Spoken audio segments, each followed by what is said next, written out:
नमस्कार साथियों, आप देख रहे हैं यूपी मीडिया। आइए जानते हैं उत्तर प्रदेश की दिन भर की ताजा और बड़ी खबरें। आज की पहली खबर, कोटेदारों की हड़ताल खत्म। आज से पूरे प्रदेश में बांटा जाएगा अनाज। कोटेदारों की प्रदेश व्यापी 3 दिवसीय हड़ताल मंगलवार शाम समाप्त हो गई। बुधवार से कोटेदार राशन कार्ड धारकों को मुफ्त राशन का विधिवत वितरण किया जाएगा। कमीशन बढ़ाने, 6 माह के बकाया कमीशन का भुगतान कराने और सिंगल स्टेप डिलीवरी व्यवस्था लागू करने की मांग के लिए all Indian fair price shop dealer association के आह्वान पर कोटेदारों ने 15 जुलाई को जिला मुख्यालय पर प्रदर्शन करके व 18 जुलाई को जवाहर भवन का घेराव कर मुख्यमंत्री व अन्य विभागीय आला अधिकारियों को संबोधित ज्ञापन सौंपा था।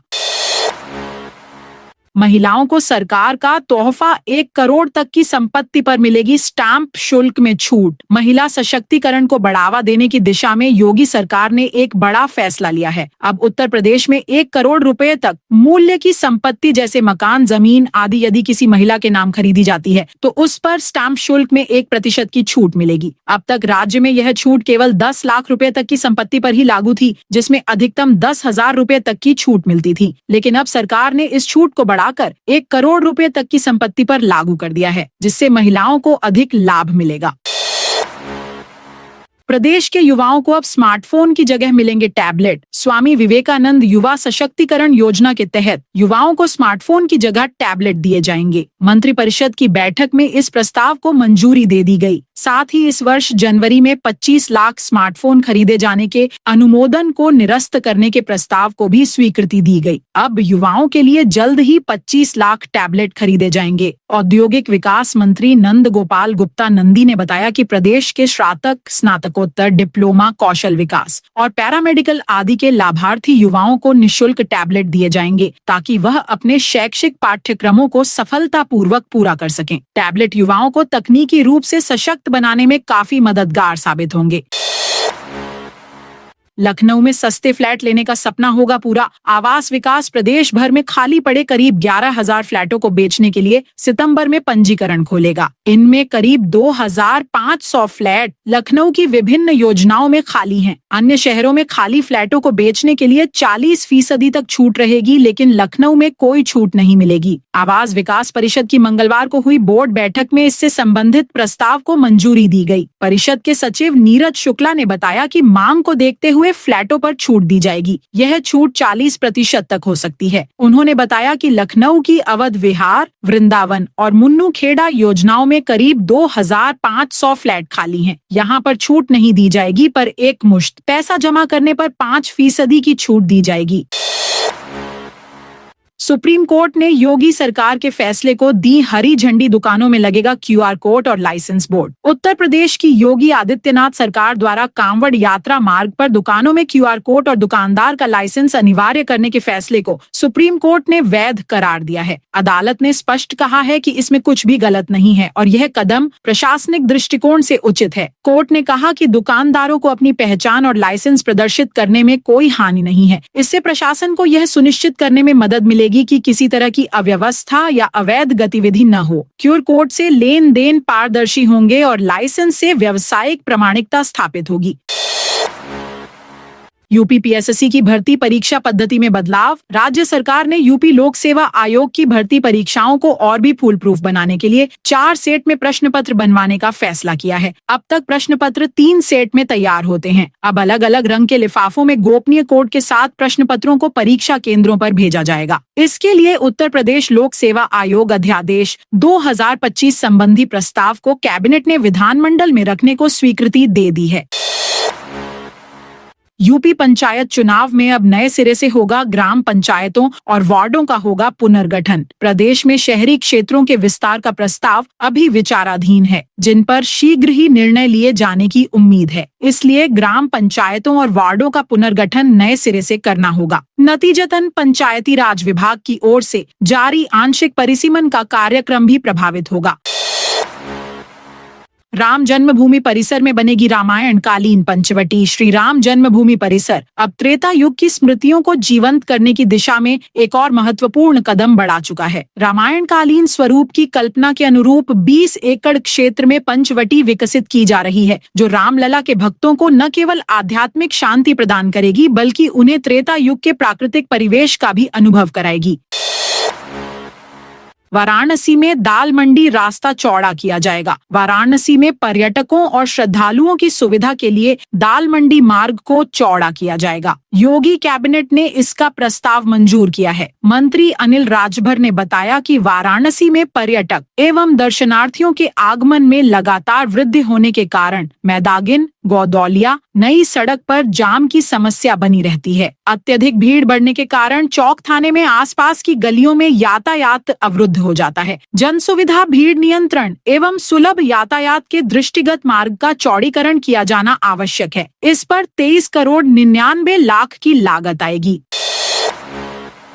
यूपी के इस जिले में आज बंद रहेंगे कक्षा 12 तक के स्कूल। सावन की शिवरात्रि पर 23 जुलाई को बदायूं जिले में रूट डायवर्जन लागू रहेगा। इसी को ध्यान में रखते हुए जिलाधिकारी अवनीश राय के निर्देश पर कक्षा 12 तक के सभी विद्यालयों में छात्र छात्राओं के लिए एक दिन का अवकाश घोषित किया गया है। जिलाधिकारी ने बताया कि बुधवार को 12वीं तक के सभी विद्यालयों में अवकाश रहेगा। एटीएस कमांडो की निगरानी में औघड़नाथ मंदिर में जलाभिषेक। आज शिवरात्रि पर बाबा औघड़नाथ मंदिर में भगवान आशुतोष का जलाभिषेक त्रिस्तरीय सुरक्षा घेरे में होगा। इसके लिए 1 unit ATS, 2 company RAF, 3 company PAC तैनात की गई हैं। 500 पुलिसकर्मी और 500 होमगार्ड व पीआरडी के जवान भी तैनात रहेंगे। 500 सीसीटीवी कैमरों के अलावा ड्रोन कैमरों से भी मंदिर परिसर की सभी व्यवस्थाओं की निगरानी की जाएगी। डीएम डॉक्टर वीके सिंह और एसएसपी डॉक्टर विपिन ताड़ा ने मंगलवार को मंदिर की सुरक्षा व्यवस्था का जायजा लिया। यूपी के सरकारी कर्मचारियों को 25 लाख का लोन। केंद्र और राज्य सरकार के अधिकारियों व कर्मचारियों को भवन की मरम्मत व निर्माण के लिए मिलने वाली अग्रिम राशि को 3 गुना से ज्यादा बढ़ा दिया गया है। ब्याज दरों को भी बाजार दर से लिंक कर दिया गया है। इससे संबंधित प्रस्ताव को कैबिनेट ने मंजूरी दे दी है। आज होम लोन पर ब्याज 7 से 8% है। इससे 7 लाख रुपए लेने वालों की संख्या बहुत कम थी। कैबिनेट अनुमोदन के बाद अब अग्रिम राशि 7 लाख से बढ़ाकर 25 लाख रुपए कर दी गई है। मार्केट रेट से ब्याज लिंक करने से 7 से 8% पर रकम मिल सकेगी। धर्मांतरण गिरोह का वो सच जो सबको जानना चाहिए। अवैध धर्मांतरण गिरोह के लेकर नए नए खुलासे हो रहे हैं। पुलिस ने हरियाणा की जिस युवती को आरोपी के चंगुल से मुक्त कराया, उसने चौंकाने वाली जानकारी दी है। युवती ने बताया कि किस तरह उसे बंधक बनाकर रखा गया। इतना ही नहीं, जबरन निकाह भी करा दिया गया। हरियाणा की युवती को अब्दुल रहमान ने बंधक बनाकर रखा था। युवती ने पुलिस की पूछताछ में बताया कि उसका निकाह जबरदस्ती कराया गया था। उसका कोई प्रमाण पत्र नहीं दिया गया है। अब्दुल रहमान निकाह कराने के लिए राजस्थान के काजी को बुलाता था। काजी के बारे में जानकारी मिली है, इसके लिए एक टीम को राजस्थान रवाना किया गया है। युवती का मेडिकल परीक्षण भी कराया गया। पुलिस और कोर्ट में बयान भी दर्ज कराए जा रहे हैं। इसके बाद उसे परिजनों के सुपुर्द कर दिया जाएगा। बरेली में पूर्व विधायक केसर सिंह के परिवार में संपत्ति पर रार। बरेली के नवाबगंज से भाजपा विधायक रहे दिवंगत केसर सिंह गंगवार के निधन के बाद उनके परिवार में करोड़ों रुपए की संपत्ति को लेकर विवाद छिड़ गया है। विधायक की दोनों पुत्रवधू आमने सामने आ गई हैं। इज्जत नगर थाने में तहरीर भी दी गई है। पुलिस ने जांच शुरू कर दी है। केसर सिंह मूल रूप से नवाबगंज विधानसभा क्षेत्र के अहमदाबाद गाँव के निवासी थे। इसी गाँव से राजनीति शुरू करके वह नवाबगंज क्षेत्र के विधायक बने। भाजपा विधायक रहते कोरोना की वजह से उनका निधन हो गया था। आवास विकास की कॉलोनियों वाले घरों में भी बन सकेंगी दुकानें। उत्तर प्रदेश आवास विकास परिषद की कॉलोनियों में मकान बनवाने वालों को नई भवन निर्माण उपविधि का फायदा मिलेगा। इसके मुताबिक आवास विकास कॉलोनियों के मकान में दुकान या कार्यालय बनाया जा सकेगा। परिषद के सचिव नीरज शुक्ला ने बताया कि बोर्ड ने मंगलवार को इससे जुड़े प्रस्ताव को मंजूरी दे दी। यही नहीं, 100 वर्ग मीटर तक के प्लांटों पर मकान और 30 वर्ग मीटर के प्लांट पर व्यावसायिक निर्माण के लिए नक्शा पास कराने की भी जरूरत नहीं पड़ेगी। सिर्फ 1 रुपए फीस जमा कर पंजीकरण कराना होगा। नई निर्माण उपविधि के तहत 24 मीटर या ज्यादा चौड़ी सड़क पर स्थित प्लॉटों पर तय सीमा तक व्यावसायिक निर्माण किया जा सकेगा। आगरा मथुरा का सफर होगा आसान। बरेली होते हुए तीसरी वंदे भारत एक्सप्रेस का संचालन इस साल के अंत तक शुरू हो जाएगा। यह semi high speed luxury train Uttarakhand को मथुरा, आगरा और राजस्थान के जयपुर से जोड़ेगी। रामनगर, काठगोदाम व लालकुआं से बरेली, बदायूं, कासगंज, मथुरा, आगरा होते हुए जयपुर रूट का सर्वे पहले ही हो चुका है। पिछले महीनों उत्तराखंड के मुख्यमंत्री पुष्कर सिंह धामी की ओर से रेल मंत्री अश्विनी वैष्णव से अनुरोध के बाद टनकपुर, आगरा, जयपुर और टनकपुर, बरेली, दिल्ली रूट का भी सर्वे किया गया है। नीतू की आलीशान कोठी बनाने वाला ठेकेदार भी मुश्किल में। पूरे प्रदेश में अवैध धर्मांतरण की जड़ जमाने के लिए छांगुर ने मधुपुर में ठिकाना बनाया था। करीब 7 बीघे जमीन खरीदी थी, जिसमें एक तरफ नीतू के नाम पर भी जमीन थी। छांगुर ने पूरे परिसर को 2 भागों में बांटा था। आलीशान कोठी बनाने के लिए उतरौला कस्बे में अपना घर कंस्ट्रक्शन के प्रोपराइटर बब्बू चौधरी उर्फ वसीउद्दीन को जिम्मेदारी सौंपी थी। एटीएस की रिपोर्ट में कोठी के निर्माण में बब्बू चौधरी ने 12 करोड़ रुपए खर्च की जानकारी दी है। इसमें से 5 करोड़ 70 लाख रुपए का भुगतान छांगुर के कहने पर हुआ। नीतू और नवीन ही निर्माण का पूरा खर्च उठा रहे थे। बाकी के 6 करोड़ 30 लाख रुपए मांगने पर विवाद हो गया। इसके बाद एटीएस को बब्बू चौधरी ने बयान भी दर्ज कराया कि उसका रुपया छांगुर ने हजम कर लिया है। इसी के साथ बब्बू चौधरी भी जांच के दायरे में है।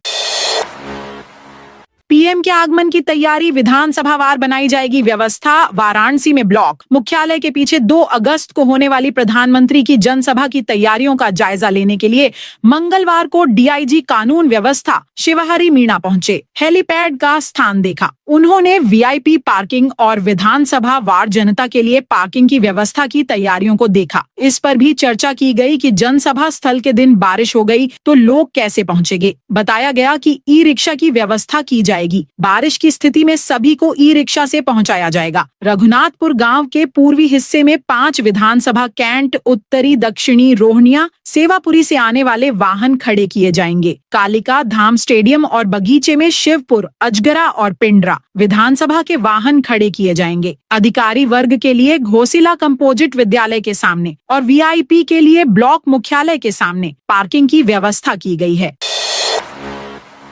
प्रदेश के 29 जिलों में सूखे जैसे हालात, फसल प्रभावित होने की आशंका। प्रदेश के 29 जिलों में बादलों की बेरुखी है। देवरिया सहित पूर्वांचल के 13 जिले सर्वाधिक प्रभावित हैं। ऐसे में खरीफ सीजन में उत्पादन प्रभावित होने की आशंका है। बादलों की बेरुखी देख कृषि विभाग के माथे पर चिंता की लकीरें साफ दिखने लगी हैं। ऐसे में सिंचाई और ऊर्जा विभाग से गुहार लगाई गई है। प्रदेश में लक्ष्य के सापेक्ष 99% धान की नर्सरी तैयार है। खेत में पानी नहीं होने की वजह से 65% ही रोपाई हो पाई है। मक्का 62%, बाजरा 32%, अरहर 52%, मूंगफली 31% और तिल 54% ही बोया जा सका है। जौनपुर के किसान जमुना प्रसाद का कहना है कि बारिश नहीं होने से 10 के बजाय अभी तक 2 बीघा ही धान की रोपाई हो पाई है।